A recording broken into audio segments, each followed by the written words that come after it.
ಭಾವನೆ.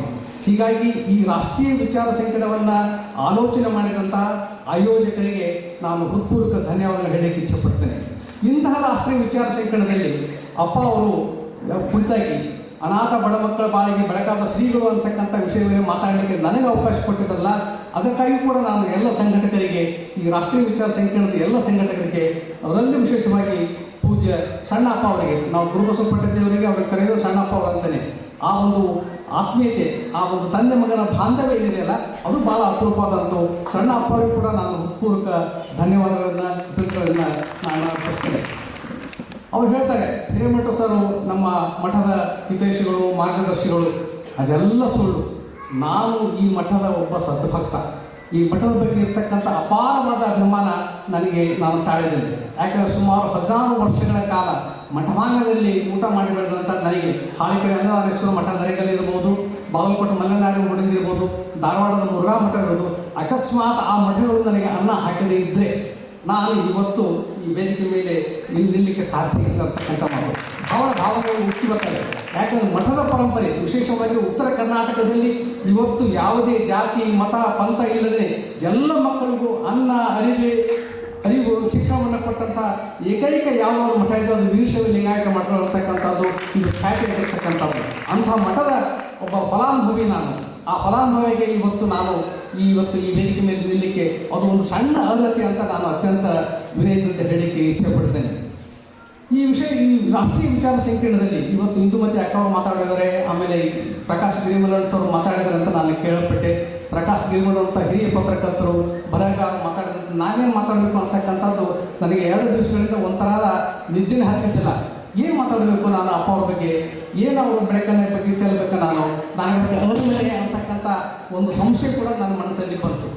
ಆದರೆ ನಾನೊಬ್ಬ ಸಮಾಜ ಕಾರ್ಯ ಅಧ್ಯಯನದ ವಿದ್ಯಾರ್ಥಿ ಆಗಿರೋದ್ರಿಂದ ಸಮಾಜ ಕಾರ್ಯ ಅಧ್ಯಯನದ ತತ್ವ, ಸಿದ್ಧಾಂತ, ವ್ಯಾಪ್ತಿ ಇವೆಲ್ಲರ ಅವಲೋಕನೆಯಲ್ಲಿ ಅಪ್ಪ ಅವರು ಏನೆಲ್ಲ ಮಾಡಿರ್ಬೋದು, ಅದು ಹೇಗೆ ಒಬ್ಬ ಸಮಾಜ ಕಾರ್ಯಕರ್ತನಾಗಿಯೂ ಕೂಡ ಮಾಡಿರ್ಬೋದು ಅನ್ನೋದನ್ನು ನಾನು ಅದನ್ನು ಪರಿಗಣಿಸ್ತಾ ಇದ್ದೇನೆ. ಯಾಕಂದರೆ ಅಪ್ಪ ಅವರಿಗೆ ಅತ್ಯಂತ ಪ್ರೀತಿಯ ವ್ಯಕ್ತಿ ಯಾರು ಅಂದರೆ ಬಸವಣ್ಣನ ಅವರು ನೋಡಿದಂಥದ್ದು ಒಬ್ಬ ಸುಧಾರಕನಾಗಿ. ಅಪ್ಪ ಅವರು ಕೂಡ ದೈವೀಕದಲ್ಲಿ ನಂಬಿಕೆ ಅವರಿಗೆ ಯಾವುದೂ ಇಲ್ಲ. ನಾನು ಕೂಡ ಅಂಥವನ್ನ ಏನು ಮಾಡಿದ್ರು, ಬಸವಣ್ಣನ ನಾವು ದೈವೀಕರಿಸಿದ್ವೋ, ಅವನಿಗೆ ತೆಂಗಿನಕಾಯಿ ಹೊಡಿಲಿಕ್ಕೆ ಶುರು ಮಾಡಿದ್ವೋ, ಉದ್ರಿನಕಾಯಿ ಹಚ್ಚಲಿಕ್ಕೆ ಶುರು ಮಾಡಿದ್ವೋ, ಬಸವಣ್ಣ ಅಲ್ಲಿಗೆ ಅವನ ಐಕ್ಯ ಮುಗಿದೋಯ್ತು ಅಂತಕ್ಕಂಥದ್ದು. ಆ ಬಸವಣ್ಣನ ಸುಧಾರಣೆ, ಸಮಾಜ ಸುಧಾರಣೆಯ ದಿಕ್ಕನ್ನೇ ತಾವು ಕೂಡ ಅದನ್ನೇ ಆರಿಸಿಕೊಂಡು ಆ ದಿಶೆಯಲ್ಲಿ ನಡೀತಾ ಇದ್ರಲ್ಲ, ಇದು ನಿಜಕ್ಕೂ ಭಾಳ ಅದ್ಭುತವಾದಂಥದ್ದು. ಸುಮ್ಮನೆ ಒಂದು ಕ್ಷಣ ಆಲೋಚನೆ ಮಾಡೋದು. 2004 ಸಂದರ್ಭದಲ್ಲಿ ಪತ್ರಿಕೆಯಲ್ಲಿ ಬಂದಂತಹ ಒಂದು ಸುದ್ದಿಯನ್ನು ಅವರು ಓದದೇ ಇದ್ದರೆ, ಅವರ ತಾಲೂಕಿನ ಉಜಿಯನಿಗೆ ಅವರು ಹೋಗದೇ ಇದ್ದರೆ, ತಿಪ್ಪೆಯಲ್ಲಿ ಬಿದ್ದಂಥ ಆ ಕೂಸನ್ನು ಎತ್ತಿಕೊಂಡು ಬರದೇ ಇದ್ದರೆ, ಬೀದರದ ಕೋರ್ಟಿಗೆ ಅವರು ಹೋಗ್ತಕ್ಕಂಥ ಸಂದರ್ಭ ಬರದೇ ಇದ್ದರೆ ಏನಾಗ್ತಿತ್ತು? ಸುಮಾರು 150 ಮಕ್ಕಳು ಹಂದಿಗಳ, ನಾಯಿಗಳ ಪಾಲಿಗೆ ಬಲಿಯಾಗ್ತಿದ್ದು. ಇರುವೆ ಅಥವಾ ಯಾವ ಕಪ್ಪೆ, ಇಲಿ, ಹೆಗ್ಗಣದ ಬಾಯಿಗಳಿಗೆ ಆಹಾರ ಆಗ್ತಾ ಇದ್ದು. ಆ 150 ಮಕ್ಕಳು ಯಾವ ಬದುಕ್ತಿರಲಿಲ್ಲ. ತಮಗೆಲ್ಲ ಗಮನ ಇರಲಿ, ಇವತ್ತು 5 ಮಕ್ಕಳು ಸ್ಪೇನ್ನಲ್ಲಿ ಒಂದು ಅವಳಿ ಜವಳಿ ಮಗು, ಅಣ್ಣ ಮತ್ತು ತಂಗಿ ಇವತ್ತು ಉತ್ಕೃಷ್ಟ ಮಟ್ಟದ ಬೆಳವಣಿಗೆಯನ್ನು ಕಂಡಿದ್ದಾರೆ. ಮಸ್ಕತ್ತದಲ್ಲಿ, ಇಟಲಿಯಲ್ಲಿ, ಆಸ್ಟ್ರೇಲಿಯಾದಲ್ಲಿ, ಹಾಗೆ ಇವತ್ತು ಭಾರತದ ಅನೇಕ ರಾಜ್ಯಗಳಲ್ಲಿ, ವಿಶೇಷವಾಗಿ ಮಹಾರಾಷ್ಟ್ರ, ಕರ್ನಾಟಕ, ತೆಲಂಗಾಣ, ಆಂಧ್ರ ಪ್ರದೇಶ, ಇದೆಲ್ಲ ಆ ಮಕ್ಕಳು ಇವತ್ತು ಒಬ್ಬ ತಂದೆಯನ್ನು ಕಂಡುಕೊಂಡಿದ್ದಾರೆ, ತಾಯಿಯನ್ನು ಕಂಡುಕೊಂಡಿದ್ದಾರೆ, ಮತ್ತು ಅವರ ಶಿಕ್ಷಣ ಬೆಳೀತಾ ಇದೆ, ಆಟ ನೋಟ ಪಾಠ ಅವರಿಗೆ ಸಿಗ್ತಾ ಇದೆ. ಇದೆಲ್ಲ ಸಾಧ್ಯವಾಗಿದ್ದು ಪೂಜ್ಯ ಅಪ್ಪ ಅವರಿಂದ. ಸಮಾಜ ಕಾರ್ಯ ಅಧ್ಯಯನದಲ್ಲಿ ನಾವು ಹೇಳ್ತಕ್ಕಂಥದ್ದು ವ್ಯಕ್ತಿ ಕೇಂದ್ರೀಕೃತ, ಕುಟುಂಬ ಕೇಂದ್ರೀಕೃತ, ಸಮೂಹ ಕೇಂದ್ರೀಕೃತ, ಸಮುದಾಯ ಕೇಂದ್ರೀಕೃತ ಅಂತಕ್ಕಂಥದ್ದು. ಇಲ್ಲಿಯೂ ಕೂಡ ಅಪ್ಪ ಅವರು ಕಳೆದ 35 ವರ್ಷಗಳಿಂದ ಮಾಡಿಕೊಂಡು ಬಂದಂಥದ್ದು ಅದೇ ದಿಶೆ. ಹೀಗಾಗಿ ಒಬ್ಬ ಸಮಾಜ ಕಾರ್ಯ ಅಧ್ಯಯನದ ವಿದ್ಯಾರ್ಥಿಯಾಗಿ ಆ ದೃಷ್ಟಿಯಲ್ಲಿ ಅಪ್ಪ ಅವರ ಕೆಲಸಗಳನ್ನು ನೋಡಲಿಕ್ಕೆ ನಾನು ಒಂದು ಸಣ್ಣ ಪ್ರಯತ್ನವನ್ನು ಮಾಡ್ತಾ ಇದ್ದೇನೆ. ವಿಶೇಷವಾಗಿ ಇವತ್ತು ನಾವು ಅತ್ಯಂತ ದಾರುಣ ಸ್ಥಿತಿಯಲ್ಲಿ ಇದೆ ಅಂತ ಹೇಳಿದರೂ ತಪ್ಪಾಗಲಿಕ್ಕಿಲ್ಲ. ಈ ವೇದಿಕೆ ಮೇಲೆ ನಿಂತು ಮಾತಾಡುವ ಸಂದರ್ಭದಲ್ಲಿ ಇವತ್ತು ನಾವಿರ್ತಕ್ಕಂಥ ಪ್ರಪಂಚದಲ್ಲಿ 2 ಯುದ್ಧಗಳು ನಡೀತಾ ಇದ್ದಾವೆ. ರಷ್ಯಾ ಮತ್ತು ಉಕ್ರೇನ್ 3 ವರ್ಷಕ್ಕೂ ಹೆಚ್ಚಾಯಿತು. 2022ರಲ್ಲಿ ಪ್ರಾರಂಭ ಆದಂಥ ಯುದ್ಧ ಇವತ್ತಿಗೂ ಕೂಡ ನಿರಂತರವಾಗಿ ನಡೀತಾ ಇದೆ. ನೀವು ಅನ್ಬೋದು, ಅಪ್ಪ ಅವರ ಅನಾಥ ಬಡ ಮಕ್ಕಳ ಬಾಯಿಗೆ ಬೆಳಕಾದ ವಿಷಯಕ್ಕೂ ರಷ್ಯಾ ಮತ್ತು ಉಕ್ರೇನ್ ಯುದ್ಧಕ್ಕೂ ಇಸ್ರೇಲ್ ಹಮಾಸ್ ಯುದ್ಧಕ್ಕೂ ಏನು ಸಂಬಂಧ ಅಂತಕ್ಕಂಥದ್ದು ಸಂಬಂಧವನ್ನು ನಾವು ಹುಡುಕಬೇಕಾದಂಥ ಅನಿವಾರ್ಯತೆ ಇದೆ. ಯಾಕಂದರೆ ಯಾವುದೇ ಒಂದು ಯುದ್ಧ ಆದಾಗ ನಾಶ ಅಂತೂ ಸರ್ವಸಿದ್ಧ, 2 ಕಡೆ ಅದು ಸರ್ವಸಿದ್ಧ. ಆದರೆ ನಾಶದ ಹೆಚ್ಚು ತರ್ತಕ್ಕಂಥದ್ದು ಯಾರಿಗೆ ಗೊತ್ತಾ? ಮಕ್ಕಳಿಗೆ ಅನ್ನೋದನ್ನು ನಾವು ಪರಿಗಣಿಸಬೇಕು. ಇವತ್ತು ಯುನಿಸೆಫ್ ವರದಿ ಪ್ರಕಾರ ನಾವು ಅಂಕಿ ಸಂಖ್ಯೆ ನೋಡಿಬಿಟ್ರೆ ಗಾಬರಿ ಆಗಿಬಿಡ್ತದೆ. ಏನಲ್ಲ ಇಷ್ಟಂತೂ ಅನಾಹುತಗಳು ಆಗ್ತಾ ಇದ್ದಾವೆ ಅಂತಕ್ಕಂಥದ್ದು. ಯಾಕಂದರೆ ಇವತ್ತು ಆಧುನಿಕ ಯುಗದಲ್ಲಿ ನಾವಿದ್ದೀವಿ. ಆಧುನಿಕ ಯುಗ ಅಂತಂದರೆ ಇವತ್ತು ಇನ್ಫಾರ್ಮೇಷನ್ ಟೆಕ್ನಾಲಜಿ ಅಂತ ಹೇಳ್ತಿದ್ವಿ, ಕಮ್ಯುನಿಕೇಷನು, ಕನೆಕ್ಟಿವಿಟಿ, ಆಮೇಲೆ ವಿಜ್ಞಾನ, ತಂತ್ರಜ್ಞಾನ, ವೈದ್ಯಕೀಯದಲ್ಲಿ ಸಾಕಷ್ಟು ಬದಲಾವಣೆ ಆಗಿದೆ. ಜಗತ್ತು ಇವತ್ತು ಒಂದು ಚಿಕ್ಕ ಹಳ್ಳಿಯಾಗಿದೆ ಅಂತಕ್ಕಂಥ. ಚಿಕ್ಕ ಹಳ್ಳಿಯಲ್ಲ, ಇನ್ಫಾರ್ಮೇಷನ್, ಇದು ಆರ್ಟಿಫಿಷಿಯಲ್ ಇಂಟೆಲಿಜೆನ್ಸ್ ಮತ್ತು ಮಷಿನ್ ಲರ್ನಿಂಗ್ ಮತ್ತು ನ್ಯಾನೋ ಟೆಕ್ನಾಲಜಿ ಬಂದ ನಂತರ ಜಗತ್ತು ಚಿಕ್ಕ ಹಳ್ಳಿ ಅಲ್ಲ, ಒಂದು ಚಿಕ್ಕ ಓಣಿಯಾಗಿದೆ. ಚಿಕ್ಕ ಓಣಿಯಲ್ಲ, ನಮ್ಮ ಕುಟುಂಬವೇ ಆಗಿಬಿಟ್ಟಿದೆ ಇವತ್ತು. ಅಷ್ಟರ ಮಟ್ಟಿಗೆ ಇವತ್ತು ನಾವು ಏನೇ ಮಾತಾಡಿದ್ರೂ ಕೂಡ ನಾವು ಅದರ ಒಂದು ಪರಿಣಾಮ, ಪ್ರಭಾವ ನಾವು ಉಣ್ಣುವ ಆಹಾರದ ಮೇಲೆ, ನಮ್ಮ ಮೇಲೆ, ನಮ್ಮ ಆರೋಗ್ಯದ ಮೇಲೆ ಅದು ಆಗ್ತದೆ. ಹೀಗಾಗಿ ಇವತ್ತು ನಾವು ಸುಮ್ಮನೆ ಒಂದು ಸಣ್ಣ ಉದಾಹರಣೆ ಕೊಡಲಿಕ್ಕೆ ನಾನು ಪ್ರಯತ್ನ ಮಾಡ್ತೀನಿ. ರಷ್ಯಾ ಉಕ್ರೇನ್ ಯುದ್ಧದಲ್ಲಿ ಹೆಚ್ಚು ಇವತ್ತು ಕಟ್ಟಡಗಳು ಧ್ವಂಸವಾಗಿ ಹೋಗ್ತವೆ, ಇಂಡಸ್ಟ್ರಿಗಳು ಧ್ವಂಸ ಹೋಗ್ತವೆ, ಇನ್ಫ್ರಾಸ್ಟ್ರಕ್ಚರ್ ಹಾಳಾಗಿ ಹೋಗ್ತದೆ, ಬ್ರಿಡ್ಜ್ಗಳು ಹೋಗ್ತವೆ, ಆಣೆಕಟ್ಟುಗಳು ಹೋಗ್ತವೆ, ರಸ್ತೆಗಳು ಹಾಳಾಗಿ ಹೋಗ್ತವೆ, ಎಲ್ಲವೂ ಸರ್ವನಾಶ ಹೋಗ್ತದೆ. ಆದರೆ ಅದರೊಂದಿಗೆ ನೂರಾರು, ಸಾವಿರಾರು, ಲಕ್ಷಾವಧಿ ಮಕ್ಕಳ ಬದುಕು ಕೂಡ ಸರ್ವನಾಶ ಆಗ್ತಿರಲ್ಲ. ಆ ಹಿನ್ನೆಲೆಯಲ್ಲಿ ಅಪ್ಪ ಅವರು ಮಾಡಿದಂಥ ಕೆಲಸಗಳನ್ನು ನೋಡ್ತಕ್ಕಂಥದ್ದು. ಇಲ್ಲಿ ಬಡ ಮಕ್ಕಳು ಅಂತಕ್ಕಂಥದ್ರ ಬಗ್ಗೆ ನಮ್ಮ ಕಲ್ಪನೆ ಏನಂದರೆ, ಇವತ್ತು ಗುರುಕುಲದಲ್ಲಿ ಹಾನಗಲ್ ಕುಮಾರೇಶ್ವರ ಪ್ರಸಾದ ನಿಲಯದಲ್ಲಿ ಇವತ್ತು 350ಕ್ಕೂ ಹೆಚ್ಚು ಮಕ್ಕಳು ತಮ್ಮ ಬದುಕನ್ನು ಕಟ್ಕೊಳ್ತಾರೆ. ಆ್ಯಟ್ ಎನಿ ಗಿವನ್ ಟೈಮ್ ಬರೀ 350, ಇಷ್ಟರ ಮಟ್ಟಿಗೆ 40 ವರ್ಷ ಬರೀ 350 ಅಂತಲ್ಲ, ಆ್ಯಟ್ ಎನಿ ಗಿವನ್ ಟೈಮ್. ಇವತ್ತು ನಾವು ಹೋದರೆ, ನಾಳೆಗೆ ಹೋದರೆ, 200 ವರ್ಷಕ್ಕೆ ಹೋದರೂ ಕೂಡ ಅಲ್ಲಿ ಮಕ್ಕಳ ಸಂಖ್ಯೆ ಹೆಚ್ಚಾಗ್ತದೆ. ಆ ಮಕ್ಕಳಿಗೆ ಅರಿವೆ, ಅನ್ನ, ಔಷಧಿ, ಆಹಾರ, ಆಶ್ರಯ, ಅದಕ್ಕೆ ತಾಯಿಯ ಪ್ರೀತಿಯನ್ನು ಕೊಡ್ತಕ್ಕಂಥ ಆ ಒಂದು ತಾಯ್ತನದ ಆ ಬಸವಲಿಂಗ ಪಟ್ಟದಿರವರ ಮಾತನ್ನು ಅಥವಾ ಅವರ ಕೆಲಸವನ್ನು ಸ್ಮರಣೆ ಮಾಡಬೇಕಾದ್ರೆ ಈ ಮಕ್ಕಳ ಪರಿಸ್ಥಿತಿಯನ್ನು ಕೂಡ ನಾವು ಗಮನಿಸಬೇಕಾಗ್ತದೆ.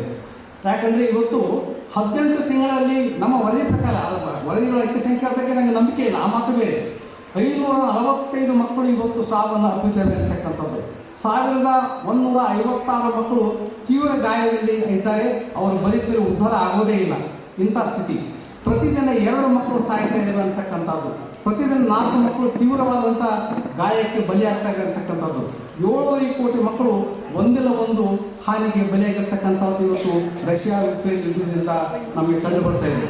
ಸುಮಾರು 7 ಲಕ್ಷ ಮಕ್ಕಳು ತಮ್ಮ ಮೂಲ ಸ್ಥಳವನ್ನೇ ಬಿಟ್ಟು ಬೇರೆ ಕಡೆ ಹೋಗತಕ್ಕಂಥ ಅನಿವಾರ್ಯತೆ ಕೂಡ ಅಲ್ಲಿ ಉಂಟಾಗಿದೆ. ಅಂದರೆ ಮಕ್ಕಳ ದಾರುಣ ಪರಿಸ್ಥಿತಿ ಬಗ್ಗೆ ನಾನು ಹೇಳಲಿಕ್ಕೆ ಪ್ರಯತ್ನ ಮಾಡ್ತೀನಿ. ಇದೆಲ್ಲಕ್ಕಿಂತ ಅತ್ಯಂತ ಭಯಂಕರವಾದದ್ದು ಏನು ಅಂತ ಹೇಳಿದ್ರೆ, ಸುಮಾರು 19,000 ಮಕ್ಕಳನ್ನು ರಷ್ಯಾ ಕದ್ದು ತೆಗೆದುಕೊಂಡು ಹೋಗಿದೆ ಅಪಹರಿಸಿದೆ ಅಂತಕ್ಕಂಥದ್ದು. ಇವತ್ತು ನಮ್ಮಲ್ಲಿ ಆಗ್ತಕ್ಕಂಥದ್ದು ಅದೇ ಒಂದು ಕಾರಣಗಳನ್ನು ನಾವು ಹೇಳ್ಬೋದು ನಾವು. ಯಾಕಂದರೆ ಕಲಬುರಗಿ ವಿಭಾಗ, ಕಲ್ಯಾಣ ಕರ್ನಾಟಕ ಭಾಗದಲ್ಲಿ ಕೂಡ ನಾವು ಅಂಕಿ ಸಂಖ್ಯೆ ತಗೊಂಡು ನೋಡಿದ್ರೆ ಗಾಬರಿ ಆಗ್ತಕ್ಕಂಥದ್ದು.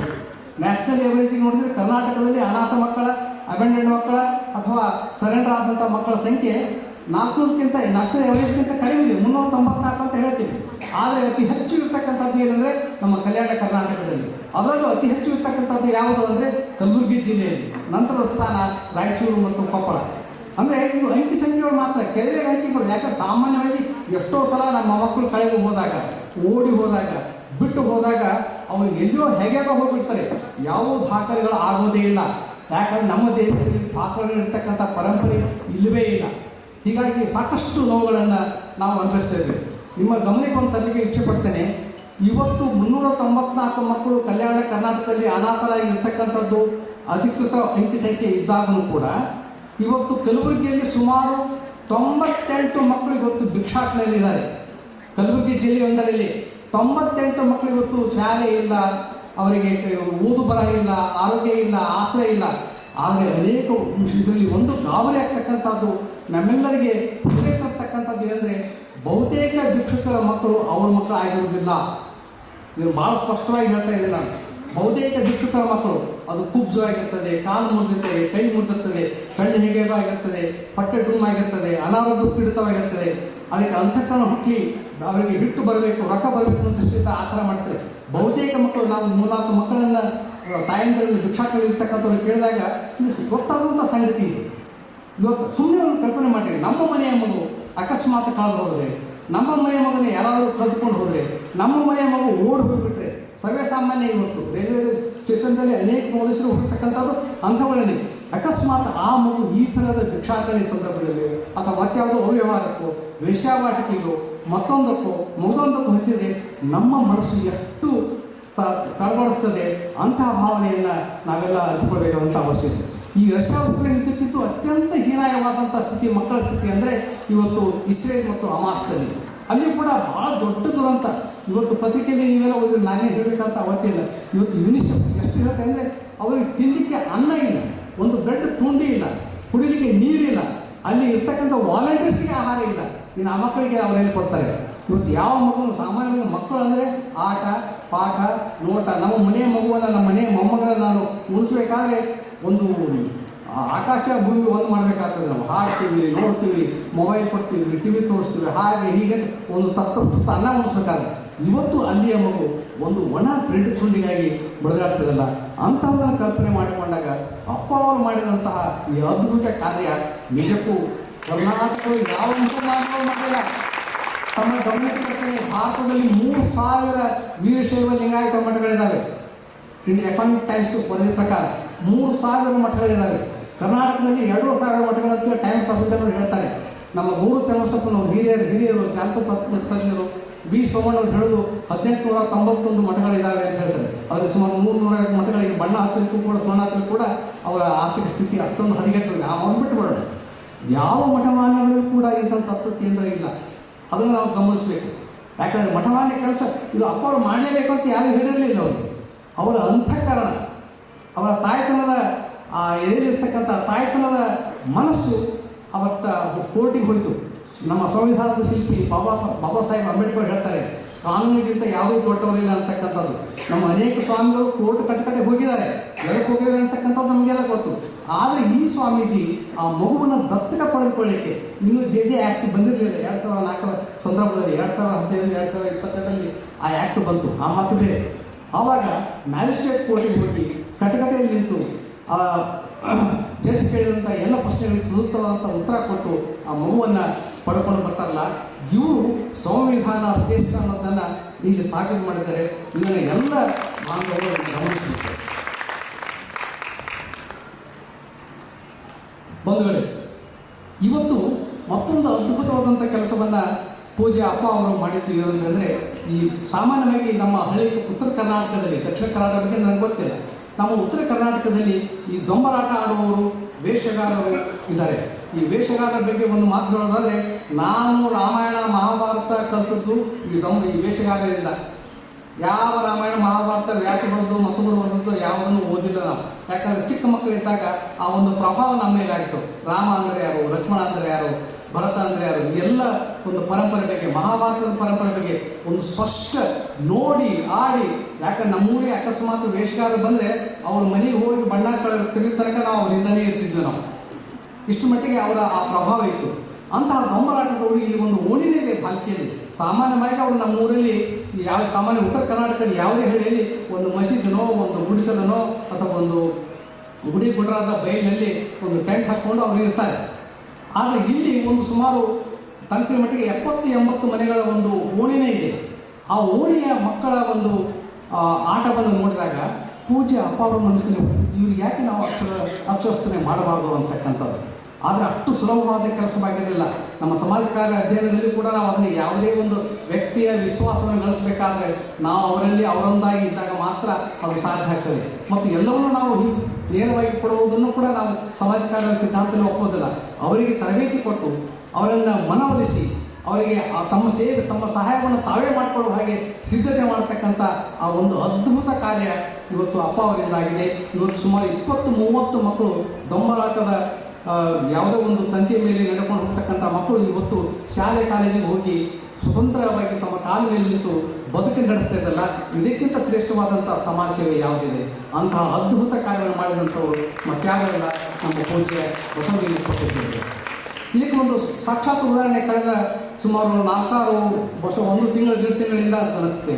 G5 ಕನ್ನಡ TV ವಾಹಿನಿಯಲ್ಲಿ ನಮ್ಮ ದಿವ್ಯಾಂಜಲಿ ಅಂತಕ್ಕಂಥ ಹುಡುಗಿ ಮಾಡ್ತಕ್ಕಂಥ ಪಾತ್ರವನ್ನು ನೋಡಿಬಿಟ್ರೆ ನಮಗೆ ಗಾಬರಿ ಆಗ್ತದೆ. ಆಕೆ ಎಲ್ಲೋ ಬಿದ್ದು ಎಲ್ಲೋ ಹೋಗಿ ಹೋದಂಥ ಹುಡುಗಿ.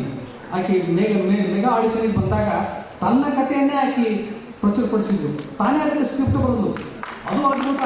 ಅಲ್ಲಿ ಕಂಟೆಂಟ್ ಸಿಗ್ತಾರೆ, ಸ್ಕ್ರಿಪ್ಟ್ ಬರೆದು ಕೊಡ್ತಕ್ಕಂಥವ್ರು. ಬಟ್ ಈಕೆ ತನ್ನ ಭಾಷೆ ಸಂಭಾಷಣೆಯನ್ನು ತನ್ನ ಕಥಾವಸ್ತುವನ್ನು ತಾನೇ ಬರೆದು ಸುಮಾರು 3-4 ನಿಮಿಷಗಳ ಅವಧಿಯಲ್ಲಿ ಅಂತ ಒಂದು ಅದ್ಭುತ ಪ್ರಯೋಗ ಮಾಡಿ ಇವತ್ತು ವಿಶ್ವದ ಸಮಸ್ತ ಕನ್ನಡ ಮನಸ್ಸುಗಳ ಗೆದ್ದಂಥ ಒಬ್ಬ ಏಕೈಕ ನಟಿ ಯಾರಾದರೂ ದೇವರ ಮಗುವಾಗಿದ್ದರೆ ಅದು ದಿವ್ಯಾಂಜಲಿ. ಆ ದಿವ್ಯಾಂಜಲಿ ಈ ಮಠದ ಬೆಳೆದಂಥ ಕೂಸು ಅಂತಕ್ಕಂಥದ್ದು. ಯಾಕಂದರೆ ಆ ಮಗುವಿನ ಒಂದು ಅಭಿನಯದ ಆಸಕ್ತಿಯನ್ನು ತಕ್ಷಣವೇ ಗುರುತಿಸಿ ಆಕೆಯನ್ನು ಶಾಣೆಹಳ್ಳಿ ಮಠಕ್ಕೆ ಹೋಗಿ ನ್ಯಾಷನಲ್ ಸ್ಕೂಲ್ ಡ್ರಾಮಾದಲ್ಲಿ ಟ್ರೈನಿಂಗ್ ಮಾಡ್ಕೊಳ್ಳಿಕ್ಕೆ ಅವಕಾಶ ಮಾಡಿಕೊಟ್ಟಿದ್ದಾರೆ. ಇಂತಹ ಒಂದು ಹಲವಾರು ಕಥೆಗಳನ್ನು ನಾವು ಹೇಳ್ಬೋದು. ಯಾಕೆ ಆ ದೃಷ್ಟಿಯಿಂದ ಇವತ್ತು ನಮ್ಮ ಅನೇಕ ಬಡ ಮಕ್ಕಳು ಇವತ್ತಿಲ್ಲಿ ಅರಿವೆ, ಅನ್ನ, ಆಶ್ರಯ ಮತ್ತು ಶಿಕ್ಷಣ ಪಡೆದು ತಮ್ಮ ಕಾಲಿನ ತಾವು ನಿಲ್ತಿದ್ದಾರ ಅಂತ ಬದುಕು ಕಟ್ಟಿಕೊಡ್ತಕ್ಕಂಥ ಮತ್ತು ಮನೆಯಲ್ಲವರಿಗೆ ಮನೆ ಕೊಟ್ಟ ಹಾಗೆಯೇ ಇದೇ ಮಹಾಮನೆ ಅವರಿಗೆ ಮನೆ ಒಂದು ಆಶ್ರಯ ಮನೆ ನಮ್ಮ ಸಿದ್ದರಾಮಯ್ಯ ಗೌರ್ಮೆಂಟ್ ಕೊಟ್ಟ ಹಾಗೆ ಯಾವುದೇ ಮನೆ ಕೊಡುವಂತ ಬೇಕಾಗಿಲ್ಲ. ಈ ಮನೆಯೇ ಅವರಿಗೆ ಒಂದು ದೊಡ್ಡ ಮಹಾಮನೆಯಾಗಿ ಅವರ ಬೆಳವಣಿಗೆಗೆ ಕಾರಣ ಆಗಿದೆ. ಅವರ ಆರೋಗ್ಯಕರ ಬದುಕಿಗೆ ನಿರಂತರ ಕೆಲಸ ಮಾಡ್ತಕ್ಕಂಥ ಪೂಜ್ಯ ಅಪ್ಪ ಅವರು 100 ಕಾಲ ನಮ್ಮೊಂದಿಗೆ ಇರಲಿ, ಅವರ ಆಶೀರ್ವಾದ ನಮ್ಮೊಂದಿಗಿರಲಿ. ಅವರ ಇಂಥ ಅಮೃತ ಮಹೋತ್ಸವ ಕಾರ್ಯಕ್ರಮಕ್ಕೆ ನಾವು ನೀವು ಸಾಕ್ಷಿ ಆಗ್ತಿದ್ವಲ್ಲ, ನಮ್ಮಷ್ಟು ಪುಣ್ಯಜೀವಿಗಳು ಯಾರೂ ಇಲ್ಲ ಅಂತ ಹೇಳಿ ನನ್ನ ಮಾತಿಗೆ ವಿರಾಮ ಮಾಡ್ತೇನೆ. ನಮಸ್ಕಾರ.